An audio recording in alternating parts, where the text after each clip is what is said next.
নমস্কার দাদা। ভালো আছো নাকি? ভালো ভালো আছি। ভালো। আসলে ভালোই। আর জেলের থেকে আসার পরে যে ডাক্তার ওষুধ গুলি দিচ্ছে ঠিক মতো খাইছো? ওগুলি সব ঠিক মতো খাইতেছে। বাড়িতে সে অবস্থা বাড়িতে কোনো সময় ভালো আছি। চলো তো ভূতাত্ম করো না। চলাটা এই দাদা মুশকিল হয়ে জায়গা, কি নো কাজ করল পাইছস না, এই ভাবছি যে আমাদের কি করুম। তুমি আসো আমার গ্যারেজে আসো। তোমার তো আচ্ছা, গাড়ি আপনি আছে। যদি গ্যারেজ সমস্যা নেই। আছে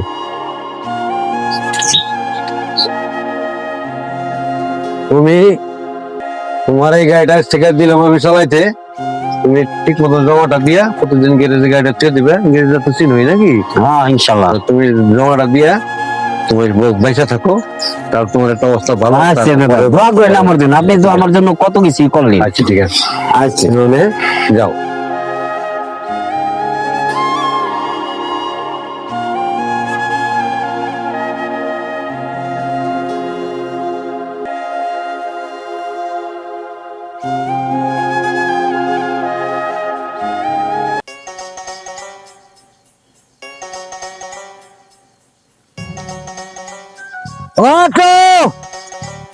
আসা যাবে কি?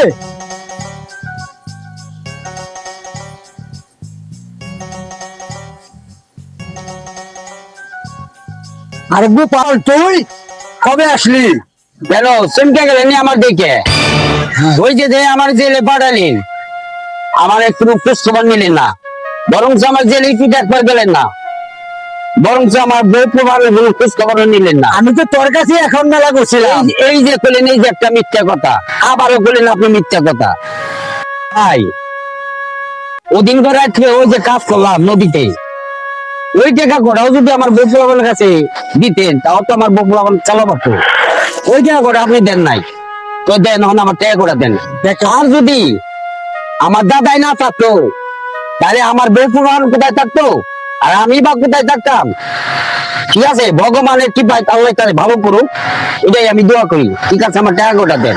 টাকা তো আজকে নাই, দেখি দেখতেছি তোর টাকাটা কি করা যায়। একটু আগে না আপনি করেন যে তোমার আমি ডাক্তার যাবে নাকি, এই বাদকারী ব্যবসা ছাড়েন। আজকে দিনের মধ্যে আমার যে ওই টাকা গোটা, ওই টাকা গোটা আমার বাসায় পৌঁছে দিবেন। আমি চললাম। না, আজকে যাত্রাটাই খারাপ হয়ে গেল, যাত্রাটা ভালো না, আজকে আর যাওয়া যাবে না। আজকে কি হয় না, আজকে যাত্রাটাই খারাপ। মুরব্বীরা কইছে সকালবেলায় বাধা, না আজকে আর শান্তি হবো না।